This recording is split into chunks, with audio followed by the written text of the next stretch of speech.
জন্মলাভ কৰা ৭৭ বছৰীয়া এজোপা জীয়া বটবৃক্ষৰ কাহিনী, যাৰ নাম দেৱৰাজ ৰয় মহাবিদ্যালয়, যাৰ ছাতে জ্ঞান লাভ কৰিছে হাজাৰ হাজাৰ গৌতম বুদ্ধই। আৰু আজি এই বটবৃক্ষৰ উৎসৱমুখৰ পৰিৱেশতেই আমি দেৱৰাজ ৰয় মহাবিদ্যালয়ৰ ৰাজনীতি বিজ্ঞান পৰিয়ালটিৰ তৰফৰ পৰা আপোনালোকলৈ আগবঢ়াব বিচাৰিছোঁ অসমীয়া লোকজীৱনত প্ৰচলিত এটি জীয়া কাহিনী। সাহিত্যৰথী ৰসৰাজ লক্ষ্মীনাথ বেজবৰুৱাদেৱৰ সংকলিত সাধুপুথিৰ এটি বিশেষ সাধু তথা লোককথা তেজীমলা, যি তেজীমলাক সৰুতে আইতাৰ মুখত শুনাৰ পৰা আৰম্ভ কৰি নিজেই আইতা হৈ সৰুক শুনোৱালৈকে এটা বৃহৎ বৃত্তাকাৰ চক্ৰৰ মাজত চলি আহিছে অসমীয়া লোকজীৱনত। সেই তেজীমলাকে সংগীতালক্ষ্যৰ ৰূপত আপোনালোকৰ সন্মুখত উপস্থাপন কৰিবলৈ আমি আগবাঢ়িছোঁ। ইয়াত নিহিত হৈ আছে দেৱৰাজ ৰয় মহাবিদ্যালয়ৰ ৰাজনীতি বিজ্ঞান পৰিয়ালটিৰ সৃজনশীলতা, কষ্ট আৰু অধ্যাৱসায়। জ্ঞানোত্তম পাঠক আৰু জুপিতৰা বৰাৰ পৰিচালনাৰে এয়া তেজীমলাৰ বিৰহ কাতৰ চিঞৰে আৰম্ভ কৰিব বিচাৰিছোঁ আমাৰ সংগীতালক্ষ্য। ধন্যবাদ।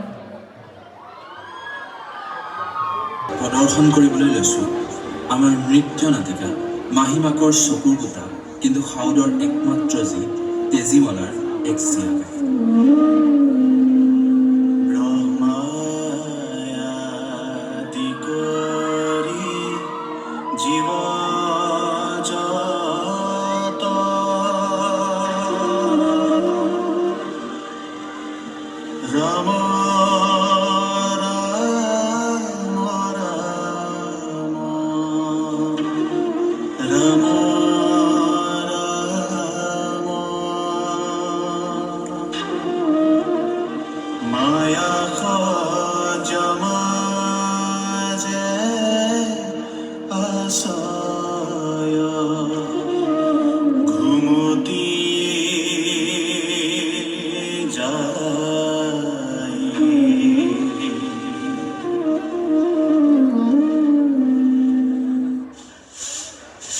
তেজীমলা, আই তেজীমলা, থাকিব লাগিব নহয় যে ঘৰত আছে কচকৰে কৰবাত নদীৰ পাৰত গা ধেলাই।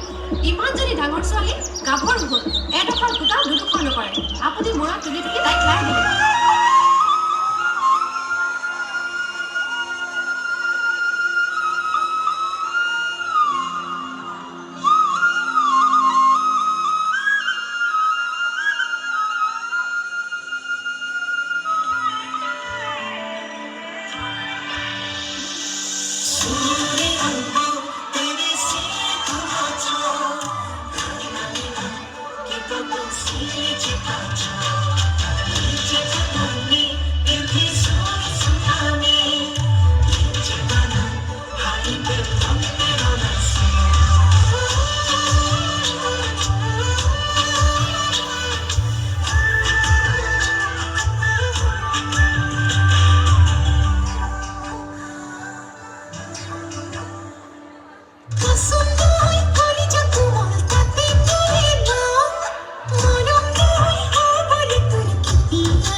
এদিনাখন সদাগৰ বহুদিনৰ বাবে দূৰলৈ যাব লগা হ'ল আৰু তেতিয়াৰ পৰাই আৰম্ভ হৈ গ'ল তেজীমলাৰ জীৱনৰ আটাইতকৈ বেয়া দিনবোৰ। সদাগৰ যোৱাৰ পাছৰে পৰাই মাহীমাকে তেজীমলাক খুব অত্যাচাৰ কৰিবলৈ ল'লে। এই কামটো যদি আজি শেষ কৰিব নোৱাৰিলি ভাত নাপাবি কিন্তু কৈ থলো।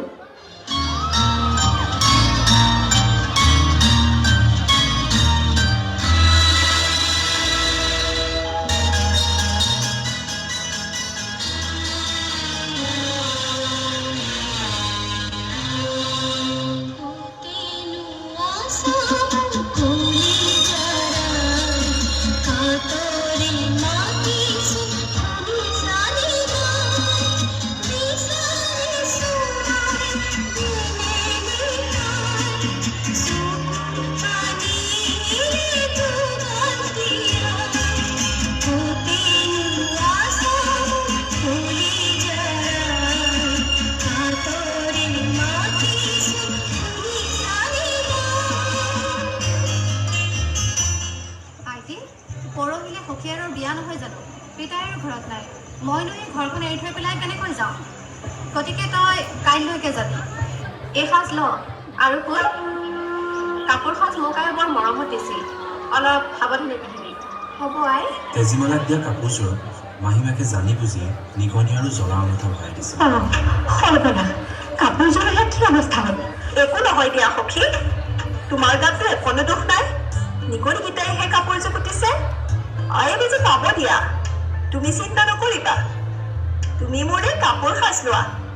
এই কাপোৰ সাজে তোমাক যে বৰ ধুনীয়া লাগিব। বাহ, আজি তোমাৰ বিয়া। খুব ফূৰ্তি কৰিম দেই। ঐ লাজ লাগিছে নেকি?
তেজীমলা, মাহীয়ে শাস্তি পাবলৈ সাজু হৈ থাক।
তেজীমলা, ঢেঁকীশাললৈ গ'ল ধান বানকৈ। আই, ইমান ৰাতি আমি ধান বানি? আই ঐ দেহি, মোৰ সোণজনীৰ কেঁচা টোপনি ভাঙিলে হ'বলা। এতিয়া আয়া, মই ঢেঁকী দিম আৰু তই ধান বোৱাই দিবি।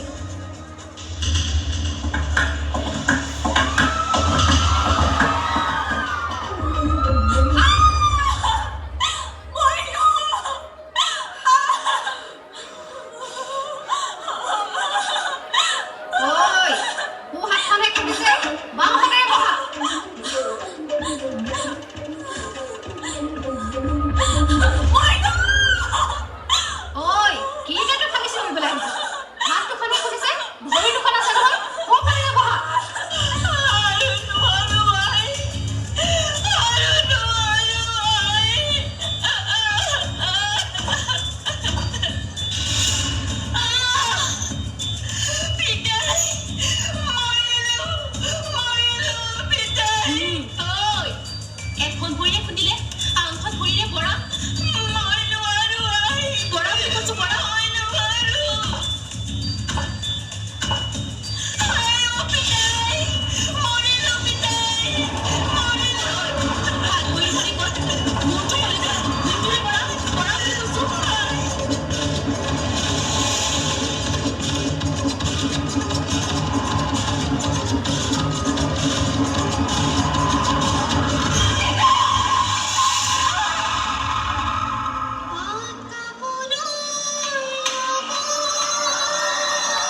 মাহীমাকে বাৰীৰ পিছফালে গাঁত খান্দি পুতি থলে। কিন্তু কিছুদিনৰ পিছত তেজীমলাই লাও গছ হৈ জন্ম ল'লে। আইদেউ অ' আইদেউ অ' তই ৰ মই আনিছোগৈ। আইদেউ মোক একো নালাগে, লাও এটাকে দিয়ক। তোক আকৌ লাও দিবলৈ ক'ত পাম? নিজে আজি ভালেমান দিন লাও খাবলৈ পোৱাই নাই। কিয় আই এনেকে কয়? আপোনাৰ ঢেঁকীশালৰ চালতে লাও ভৰি লাগি আছে। মই মানে দেখা নাই, তই যদি দেখিছ কেইটালৈকে ছিঙি লৈ যাগৈ। ভাল বাৰু আই।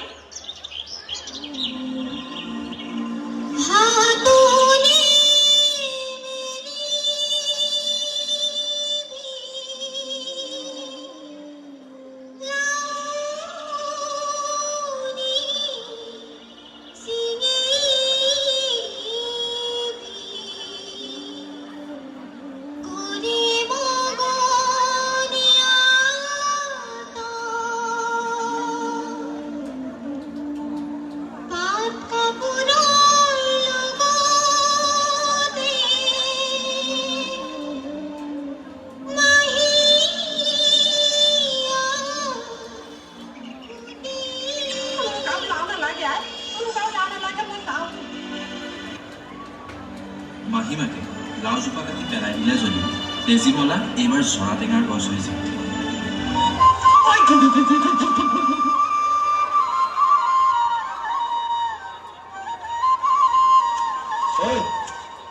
তোৰ ৰঙাই ধান খাইছে দেখিছনে নাই? ঐ সৌ আছা চাউদনীৰ বাৰীত জৰা টেঙা হয়নে? ঐ চাউদনীকে খুজি গৈ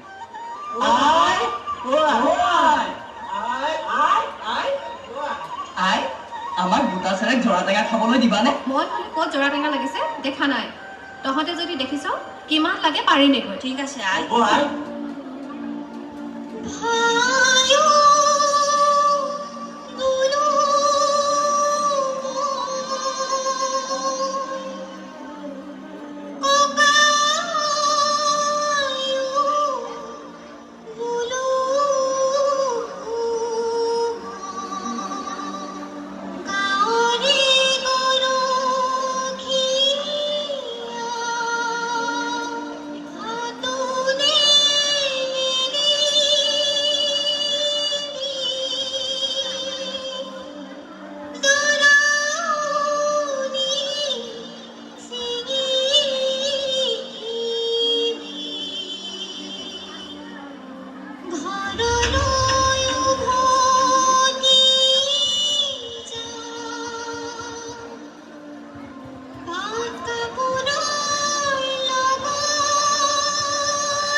জৰাজোপাত তেজীমলা আছে বুলি গম পাই সেইজোপা কাটি নদীত পেলাই দিয়ে।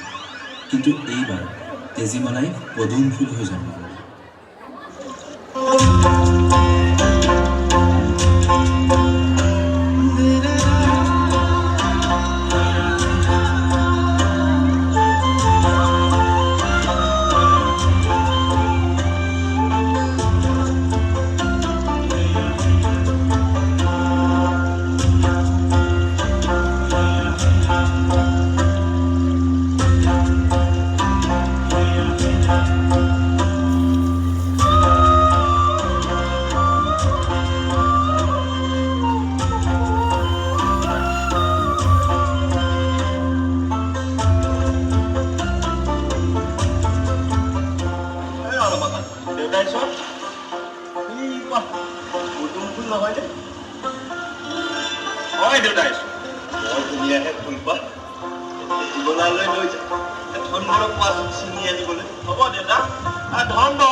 ঠিক আছে।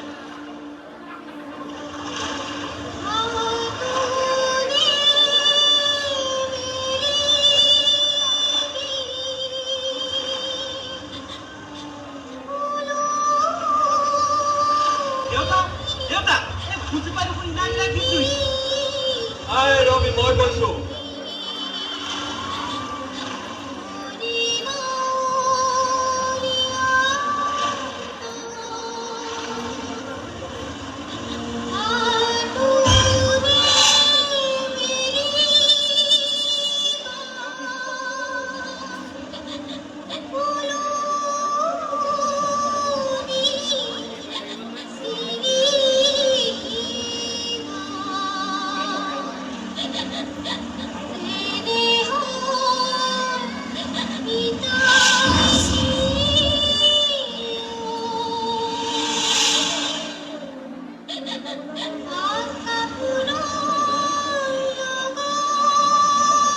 মাতটোচোন তেজীমলা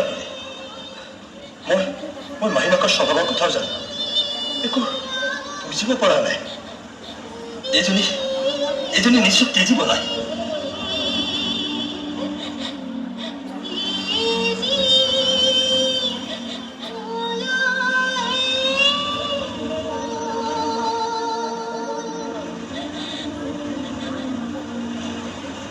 তই যদি মোৰ তেজীমলাইহে পাব তেনে নিশ্চয়কৈ শালিকীটো হৈ উৰি আহি মোৰ হাতৰ এই চোবাটো খাবি আৰু যদি নহয় আন কোনোবাহে পাৱ তেনে তই উৰি আহি মোৰ এই হাতৰ লাড়ুটো নিবি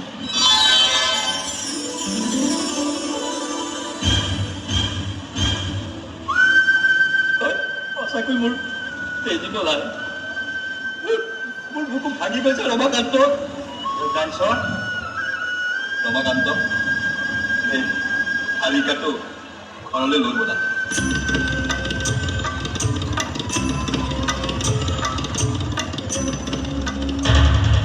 মই সুধিছো তেজীমলা ক'ত তেজীমলা আছে তেজীমলা নাই ঘৰত নাই তেজীমলা তেন্তে ক'ত গ'ল মই সুধিছো তেজীমলা ক'ত গ'ল তেজীমলা খগেকৰ ঘৰলৈ গ'ল নহয় তেজীমলা মোমায়েকৰ ঘৰলৈ গ'ল মোমায়েকৰ ঘৰলৈ গ'ল এতিয়াও সময় আছে ৰমাকান্ত মোমায়েকৰ ঘৰলৈ পঠিওৱাৰ আগতে তেজীমলাক তুমি কি কৰিলা সঁচা কথা কোৱা মই একো কৰা নাই মই সঁচাকে একো নাজানো যখিনী তই একো নাজানো ক তেজীমলাক তই কি কৰিলি ক তেজীমলাক তই কি কৰিলি মই সঁচা কথা কওঁ কৰিলে নকক মই তেজীমলাক দেখিছো ৰাতি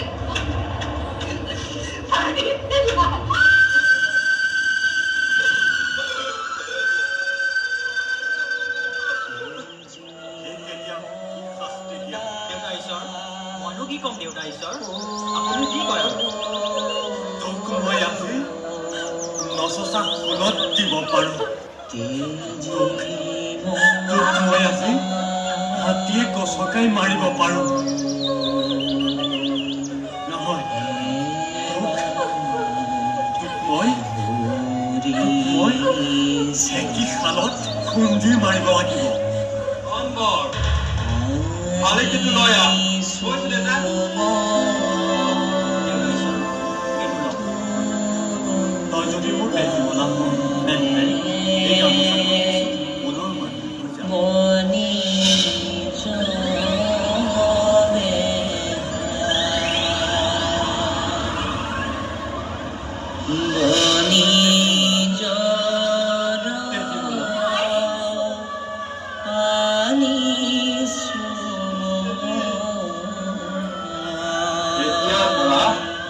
তই আৰু মোৰ ঘৰত থাকিব নালাগে